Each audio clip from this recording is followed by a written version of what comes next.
Once the Constitution was written, there had to be a way for it to go into effect. And what the founding fathers, the writers of the Constitution, proposed was having special state conventions where 9 out of the 13 states would have to ratify or accept this Constitution. And it was a very close election. There wasn't anything that said that the Constitution was necessarily going to win. It was very controversial.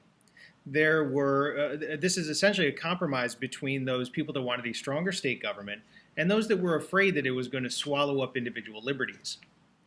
The people that supported the central government are called Federalists. The Federalists wanted a stronger central government, and it was mostly made up of sort of the coastal elites, the people that had a lot to lose if the government failed. The opponents of the Constitution were referred to as Anti-Federalists. Now, the Anti-Federalists did have some elite people in them, but it was typically made up of the backcountry farmers, the common man that was afraid of the elites having too much power, and that the central government was too far away from the will of the people. And they felt that state governments would be more responsive to the needs of the people because they're closer to the people. And so a lot of the controversy about ratification centered around this lack of protection for individual rights, that the central government might become too powerful.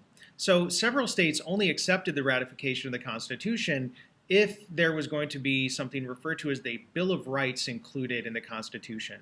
And the Bill of Rights was specifically included in order to protect individual liberties, things like the right to free speech, free press, trial by jury, religious freedom, the very things that the American colonists were fighting for in the Revolution that traced back to the Magna Carta and the English Bill of Rights.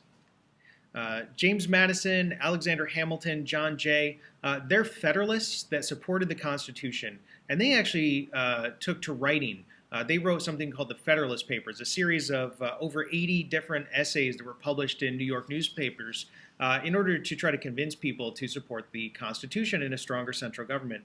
The important part of the Federalist Papers is that it gives us an understanding of the intention of these writers of the Constitution and what they had in mind when they wrote it. This, remember, is a document trying to convince people to support the Constitution, but it also does give us a mindset of the Federalists during this controversy.